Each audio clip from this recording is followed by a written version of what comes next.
이스라엘 측으로부터 이란을 향한 선제 공격의 이야기가 공공연히 들려나오고 있는 가운데 최근 들어 이스라엘의 해안가가 환경 테러를 당하는가 하면 이스라엘의 화물선이 공격을 당하고 또다시 이란의 화물선이 공격을 당하는 등 지금 이스라엘과 이란 사이에서 육지와 하늘을 넘어 이제는 바다에서까지 전쟁과 같은 공격들이 일어나고 있습니다. 도대체 무슨 일인지 오늘 브리든 브리핑에서 알아보도록 하겠습니다.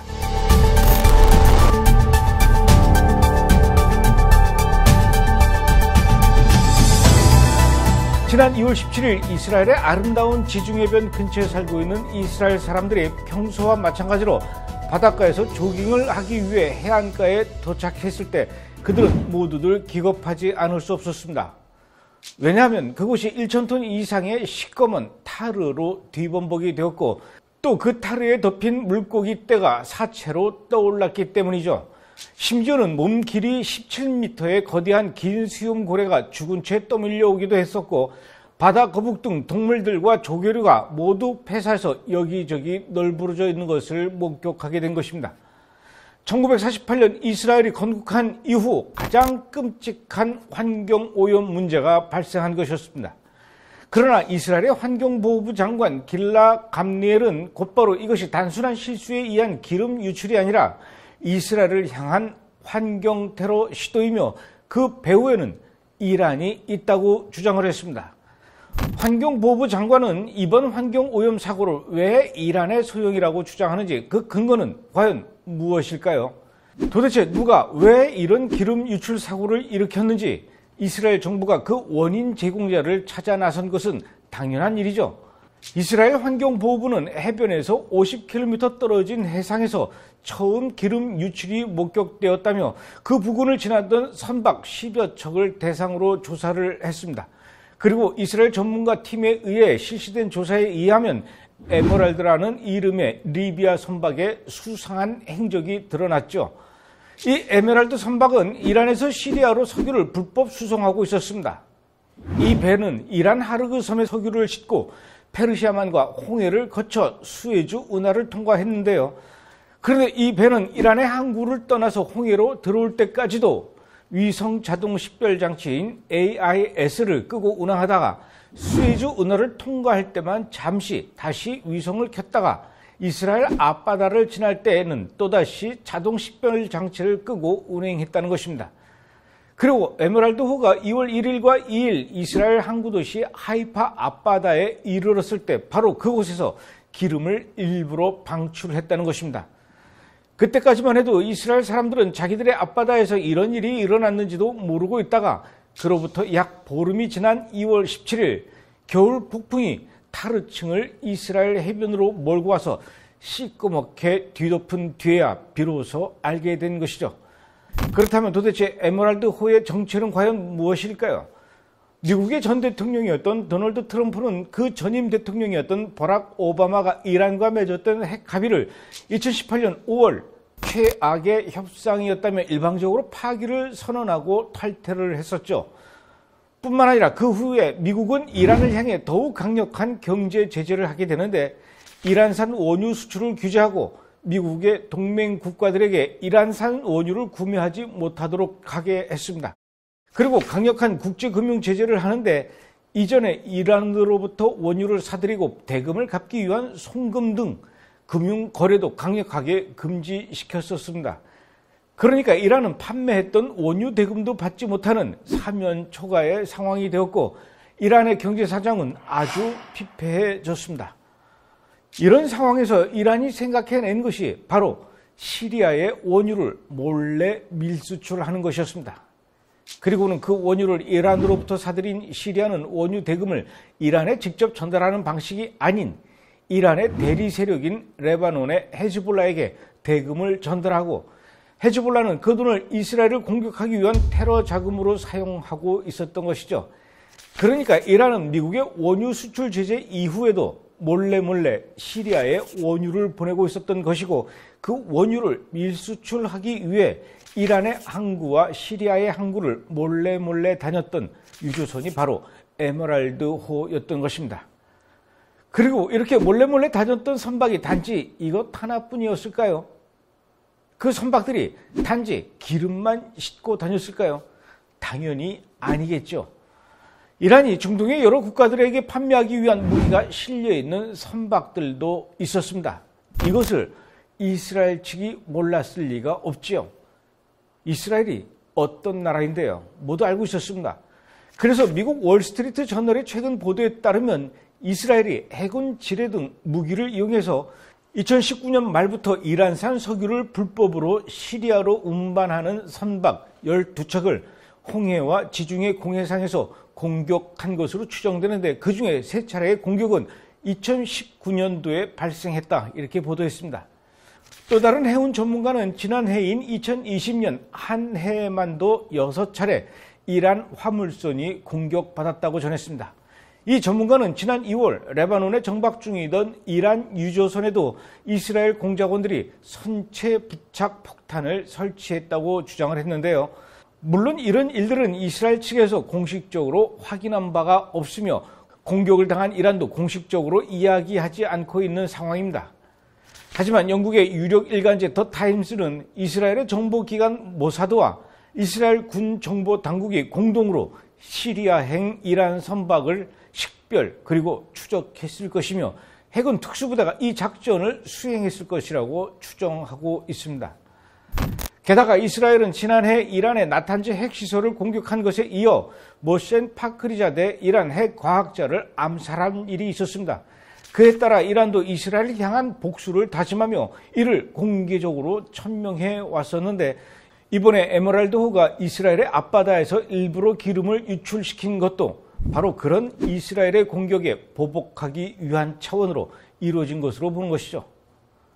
이스라엘을 향한 이란의 보복 공격은 기름 유출 사건이 있고 며칠 뒤 오만 앞바다에서 또 한 번 일어났습니다. 2월 25일 이란이 오만에서도 이스라엘 선박을 향해 공격을 한 것이죠. 새 자동차들을 싣고 이스라엘의 남단 에일라스로 향하던 헬리오스 레이라는 이름의 거대한 화물선이 여러 개의 선체 부착 폭탄에 의해서 선체 앞부분 2곳이 1.5m 크기로 심하게 손상을 입은 것입니다. 이 폭탄들은 선박 전체에 4개의 큰 구멍을 냈는데 다행히 선원 중에 다친 사람은 없었지만 결국 배는 두바이로 가서 수리를 받아야만 했습니다. 그러니 이스라엘이 가만히 있을 리가 없죠. 오만에서 테러 공격을 받은 지 2주가 지난 3월 10일 메흐르 통신 등 이란 매체는 국영해운업체 소속 화물 컨테이너선 샤흐레 코드호가 유럽으로 가던 중에 지중해에서 테러 공격을 당했는데 그 배후에 이스라엘이 있다고 말했습니다. 그리고 언론에 따르면 익명의 이란 수사 당국자는 지리적 위치와 선박이 공격받은 방식 등을 고려할 때 이번 테러 작전은 시오니스트 정권, 즉 이스라엘에 의한 것일 가능성이 매우 높다, 이렇게 주장을 했습니다.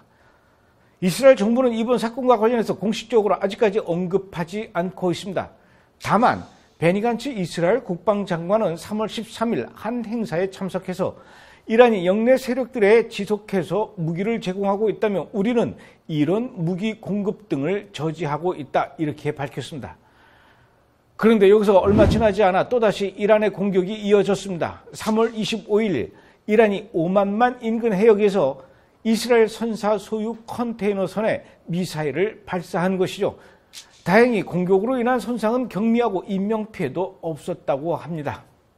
지금까지 소개했던 일련의 사건 사고들에서 보듯이 지금 이스라엘과 이란은 지중해 앞바다에서 그리고 오만 앞바다에서 서로의 화물선과 유조선을 향해 공격하고 공격당하는 전쟁 같은 작전들이 벌어지고 있습니다.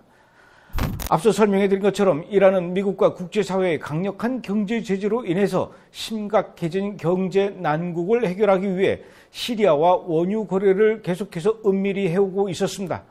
이란 선박은 허위 행선지를 신고하고 낡고 오래된 선체를 이용해서 은밀히 이동하며 때로는 유조선에서 다른 선박으로 원유를 옮겨 싣는 방법으로 추적을 피하기도 한다고 하죠. 이란 혁명 수비대가 관리하는 것으로 알려진 이 유조선들은 수억 달러치의 원유를 실어 나르고 있었습니다. 그와 동시에 각종 무기와 테러 자금을 바닷길을 이용해서 시리아를 포함한 이란의 군사적 동맹 국가들을 향해서 열심히 퍼나르고 있죠. 이란은 국제사회와 약속했던 전홍축 우라늄의 농도 3.67%를 무시하고 올해 1월 4일 20%로 농축 농도를 높여서 17kg이나 생산했다고 발표했습니다. 심지어 이란의 최고 지도자 아야톨라 알리 하메네이는 우리는 우라늄을 60%까지 농축할 권리가 있다고 큰 소리 치고 있습니다. 핵무기를 만드는 데 필요한 우라늄 농축 농도 90%에 이르기까지 그 속도가 이렇게 점점 빨라지고 있습니다. 한마디로 이란은 핵무기를 손에 쥐기 위한 목표치에 매일매일 하루가 다르게 가까이 다가가고 있다는 얘기입니다. 이런 상황에서 미국의 조 바이든 행정부는 도널드 트럼프 전 대통령이 파기했었던 이란과의 핵 협의를 다시 원상태로 돌려놓기 위해 노력을 하고 있죠. 그리고 이란은 핵합의 협상 테이블에 앉기 전에 먼저 이란을 향한 경제 제재부터 풀라고 더욱 기고만장하게 엄포를 놓고 있는 상황입니다. 도무지 말이 통하지 않고 핵무기를 만들기 위해 물불 가리지 않는 이란의 행동에 대해서 국제사회가 힘을 모아 막아내면 좋겠지만 이스라엘의 입장에선 브레이크가 파열된 이란의 이런 무한 질주로 인해 가장 큰 피해를 볼 수밖에 없는 본인들이 직접 나서서 막아내지 않으면 안 된다는 아주 절박한 상황이라는 것입니다. 그래서 지금 지중해 앞바다에서 이런 공격들이 일어나고 있는 것이죠. 3월 초 베니 간츠 이스라엘 국방장관은 폭스 뉴스와의 인터뷰에서 이렇게 말했습니다. 세계가 이란을 막는다면 훨씬 더 좋을 것이다. 하지만 세계가 이란의 핵 개발 계획에 대해서 무슨 조치를 취하지 않는다면 이스라엘은 혼자서 행동할 수 있다. 우리는 독립적으로 서야 하고 우리는 스스로를 방어해야 한다. 이전에도 간츠 장관은 필요하다면 이란을 향해 군사 공격을 감행할 것이며 이를 위한 계획을 새롭게 세우는 중 이렇게 이야기하지 않았습니까? 이스라엘의 정보당국은 시리아와 레바논에 있는 지상군과 본부와 미사일 발사대의 모든 위치를 파악하고 있으며 이것들을 공격 목표로 리스트를 작성하고 언제든지 공격할 태세를 갖추고 있다고 합니다. 이스라엘의 베냐민 네타냐후 총리도 이렇게 이야기했습니다. 이란이 핵무기를 확보하는 것을 막기 위한 모든 노력을 다할 것이다. 이란의 아야톨라 알리 하메네이가 유일한 유대 국가를 지구상에서 그리고 역사 속에서 없애겠다는 시도가 성공하도록 내버려 두지 않을 것이다. 이러는 사이에 지금 이스라엘과 이란은 경기장을 바다로 옮기고 있는 중입니다. 그리고 마침내 이란은 이스라엘의 아름다운 지중해 해안가 190km 중에 4분의 3을 두꺼운 타르층으로 뒤덮고 말았습니다. 이스라엘의 환경보호부는 타르를 걷어내는 데는 앞으로 수개월 이상 걸릴 것으로 예상하고 있습니다. 지난 2007년 우리나라의 태안 앞바다가 유조선의 충돌 사고로 인해서 검은 기름으로 뒤덮였을 때 수많은 자원봉사자들이 몰려들어 그 검은 때를 손으로 일일이 씻어내고 닦아냈던 것처럼 지금 이스라엘에서도 수많은 자원봉사자들이 바닷가로 몰려가서 검은 타르를 손으로 닦아내고 있다고 합니다. 안 그래도 코로나19로 인해서 관광객들의 발걸음이 끊어지고 여러 가지로 어려워진 상황에서 검은 타르까지 덮쳤으니 이스라엘의 피해는 이만저만한 것이 아니겠죠. 실수로라도 환경오염을 시켜서는 안 될 일이지만 의도적으로 생태계를 파괴하는 환경 테러는 사실 이슬람 국가들의 전매 특허나 다름없습니다. 1990년 8월에 일어난 걸프 전쟁 때에도 쿠웨이트를 점령했던 이라크가 의도적으로 유전에 불을 질러서 얼마나 많은 환경 오염이 일어났었습니까? 하나님과 대적하려는 이슬람의 영이 하나님께서 창조하신 이 지구를 오염시키고 파괴시키려는 것은 당연한 일이겠죠. 그들에게 환경이나 자연 따위가 무슨 안중에나 있겠습니까? 바라기는 이라는 수많은 국제사회가 원하듯이 더 이상 핵을 개발하려는 노력을 중단해야 합니다. 최근 몇 년 동안 일어나고 있는 이스라엘과 이란의 갈등, 그리고 군사적 충돌과 대규모 전쟁의 예고들은 모두 이란의 핵 문제 때문에 일어나는 일 아닙니까? 이란은 말로는 평화적인 목적으로 핵을 개발하려고 한다고는 하지만 결국 그 핵으로 핵미사일을 만들 것이며 그 핵미사일은 단지 무기 창고에만 저장하고 감상하려는 것이 아니라 반드시 이스라엘과 미국을 향해 날려버리려는 의도가 너무도 분명하지 않습니까? 이란은 세계 평화가 아니라 세계를 핵무기의 공포 속으로 몰아넣을 것입니다. 사실 이란의 이런 노력과 시도는 모든 이란 국민들이 원하는 바도 아닙니다. 오히려 이란 국민들은 제발 이란 정부가 핵무기를 포기하고 국제사회로부터 경제 지원을 받아 사람답게 살아보자고 원하고 있습니다. 단지 이란의 정치 지도자 그리고 종교 지도자들의 고집과 욕망 때문에 핵을 고집하고 있다는 사실을 우리는 알아야 합니다. 그리고 이스라엘은 지금 그 야욕을 혼자의 힘으로 막고 있는 중입니다. 여러분, 이스라엘을 땅에서만 아니라 하늘에서도 그리고 바다에서도 하나님께서 지켜주시기를 기도해 주시기 바랍니다. 그리고 오늘도 지중해 앞바다에서 땀을 흘리며 기름때를 닦아내고 있는 이스라엘의 국민들을 위해서 지치지 않고 용기를 잃지 않게 해달라고 여러분들이 함께 기도해 주시기 부탁드립니다. 이번 주 브레드 브리핑이었습니다.